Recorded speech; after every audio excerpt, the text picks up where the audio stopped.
Nice for her interjections. You have 2 minutes, ma'am. You may proceed when you're ready.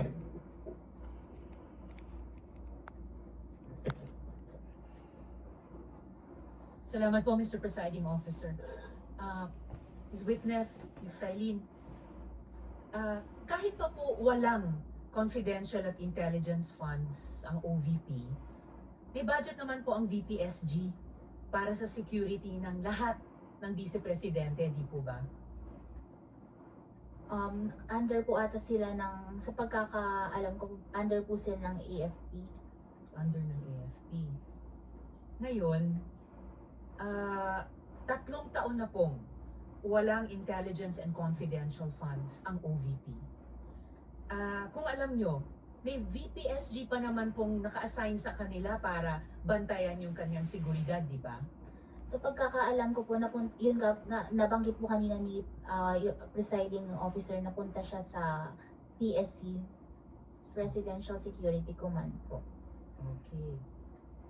Ngayon, yung mga activities na nandoon sa mga Protective Intelligence Operations reports na pinakita kanina, may binigay bang mga ebidensya ang OVP para patunayan na ginastusan nga po nila ang bawat isa nun?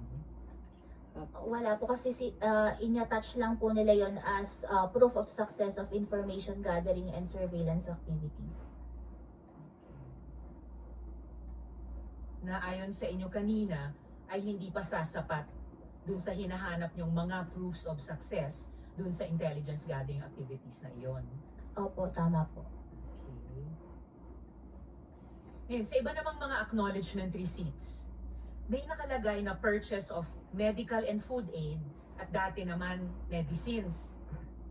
May resibo po ba silang ibinigay para ipakita na talagang ang binayaran o ang binili ay yung mga gamot o yung mga pagkain na iyan? Wala po silang in-attach na any receipts or sales invoice. Acknowledgement receipts po. Kahit sales invoice, wala. Acknowledgement receipts lamang. Opo. So, walang ebidensya na talagang ang pinagkagastusan ay yung mga gamot at yung mga pagkain na yon. Opo, kasi based lang dun sa acknowledgement receipts po yung sinubmit nila. Na ayon sa COA ay hindi sapat na ebidensya kung mga ARs lamang. Opo, hindi po kasi namin ma-ascertain kung talagang pinambili ito ng supplies, medicines, and food po. Kailangan nyo resibo o invoices para ma-ascertain, masiguro na yun talaga yung pinagkagastusan. Opo, tama po. Okay.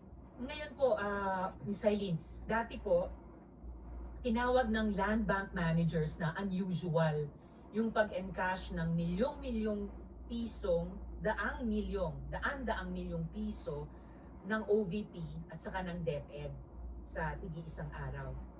Sa audit po ninyo, meron po ba kayong nakitang illegal, improper, o irregular sa paggamit at sa pag-liquidate ng perang iyan? Irregular po yung paggamit nila kasi po hindi po ito compliant with the joint circular. So just to close on this round, Mr. Presiding Officer, to wind up, irregular dahil hindi po naging compliant with the paano joint. hindi naging compliant? Dahil po ngayon sa payment of rewards, we're not supported with documents evidencing success. And yun nga po, hindi nila na-provide yung additional documents necessary para ma-ascertain yung purchase of supplies and medical and food aid. At saka po meron din kaming naging findings sa sa reimbursement po. Okay. I-follow up ko itong tanong at pati yung punto ng reimbursement sa second round. Salamat, Ms. Silene. Salamat, Mr. Presiding Officer. Senator Judge Villanueva, you have 2 minutes. You may proceed when you're ready. Unless Senator Judge Lapid is ready. Senator Judge Villanueva will make use I of the will time. give way to Senator Lapid. Mr. President, thank you. Ms. Del Campo, sabi niyo po, COA conducted compliance audit at sa evaluation niyo ng OVP's confidential expenses, which matters po, no? Did COA treat as questions of compliance with the joint circular? And which matters, did COA recognize as falling within the operational judgment of the implementing agency? Pwede pong paki-clarify po yung question. which matters po doon sa pag-conduct ng COA, treating it as questions of compliance with the joint circular, and which matters dun po sa paggawa ng COA, recognizing it as falling within the operational judgment ng Office of the Vice President. Yung pag-evaluate po namin ng mga liquidation documents, binibase po namin yon sa joint circular. Yung sa Office of the Vice President po, yung pag-liquidate po dapat nila, it is based po dapat sa joint, should be compliant with the joint circular. Dapat pareho lang. Opo. So when COA disagreed na yung OVP's characterization that an activity was confidential, necessary, and successfully accomplished, what specific standards po yung ina-apply niyo? The joint circular po ang basis ng aming audit. Wala na pong ibang separate COA guidelines. Ginagamit din po namin yung rules and regulation on settlement of accounts. I'm sorry. The rules and regulations on settlement of accounts. And ito po, same standards applied consistently to all the transactions reviewed. Opo, tama po. Salamat po.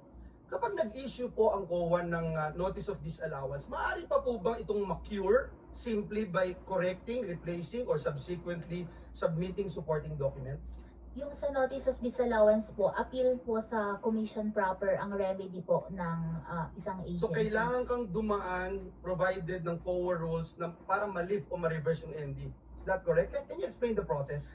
Pag nag-issue po kasi si ICFAO ng notice of disallowance, may demand na po to restitute the amount. Pero may remedy pa din po yung agency na mag-appeal po sa commission proper. Commission proper or COA director? Yung sa case po ng ICFAO, diretso na po sa commission proper ang appeal. Tapos, pwedeng mag-MR. Kung magkakaroon po ng decision, kung gaya nga po na nangyari sa fourth quarter 2022 na meron silang, yung decision is na-affirm yung ND, opo, meron pa pong remedy na MR. Tapos pwedeng mag-judicial review. Pag SC. petition for certiorari po. Okay, so yung pong pag-correct o pag-submit ng additional document ay hindi by itself equivalent sa legal lifting o reversal ng ND. Depende po yan sa evaluation na po ng Kailangan sa commission aksyonan ng proper COA. Opo. Malinaw po yan. Last na po. Para malinaw po sa atin lahat, no? Kung ang isang agency ay nag-classify ng isang activity as confidential, bound po ba ang COA sa classification na ito o bilang constitutional audit body? Hindi po. Yung sa confidentiality po, pag naipasa naman po sa amin, iniingatan din po namin yung mga documents na nasasubmit sa amin. And what we do po is yung kung tama ba yung paggamit ng confidential fund na ibinigay po sa isang ahensya. Ulitin ko yung tanong. Hindi kayo bound. Hindi kayo bound na ang isang ahensya dineclare confidential funds ito. Hindi kayo bound dahil as a constitutional body, meron po kayong independent evaluation as Commission on Audit para malaman kung isang activity at expenditure ay talagang confidential in nature at pasok ito sa definition at allowable uses under the joint circular.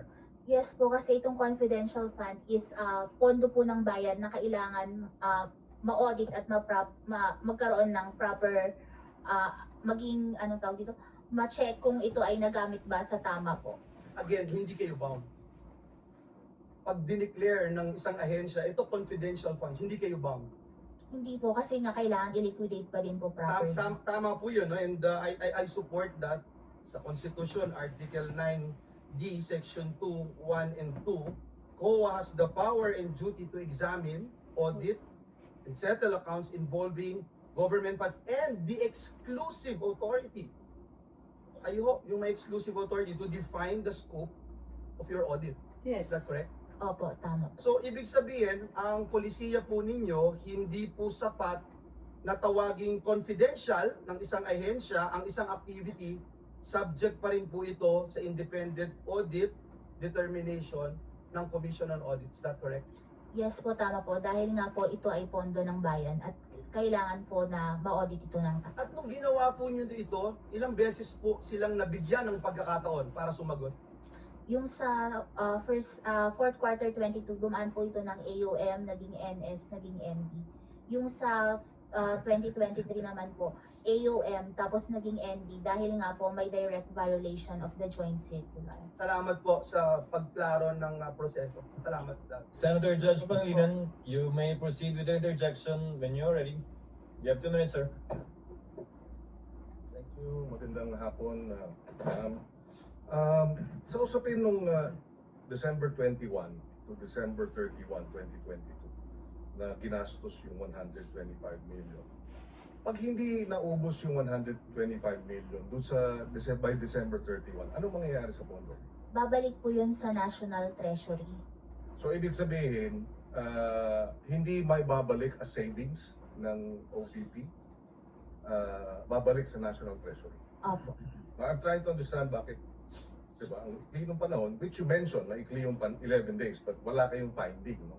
Ngayon, kung halimbawa nagsumite sila ng mga dokumento para mapatunayan na tama lahat ng ginastos nung 21 to 31, di walang issue, hindi ba? Kung nasubmit nila yung mga hinihiling ninyong additional documents. Yes po. Okay. Pero dahil hindi nila sinumite, hindi nyo alam kung tama nga ba yung gastos nung December 21 to December 31. Tama? Opo, dahil hindi po nila na-explain mabuti. Okay. Of course, hindi nyo malalaman kung illegal o irregular, pero hindi nyo rin malalaman kung legal o regular. Doon po siya magfa-fall sa irregular kasi nga po hindi siya compliant with the joint circular. Okay, hindi nyo malalaman kung napunta sa personal use o hindi. Tama? That's why you're asking for more documents. Opo, tama. Okay, okay. So, kaya siguro, so kung hindi niya nagastos, babalik. Opo, sa National At Treasury. hindi niya maaaring gastusin sa January. Hindi na po. Hindi rin niya maaaring gastusin before December 21. Hindi po kasi bawal po ang reimbursement. So talagang dun mo lang magagastos.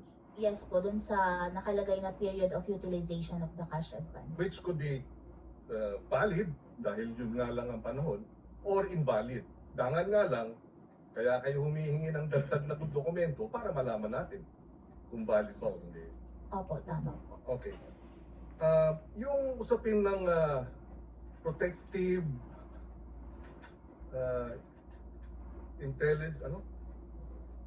intelligence operations. Okay. Dati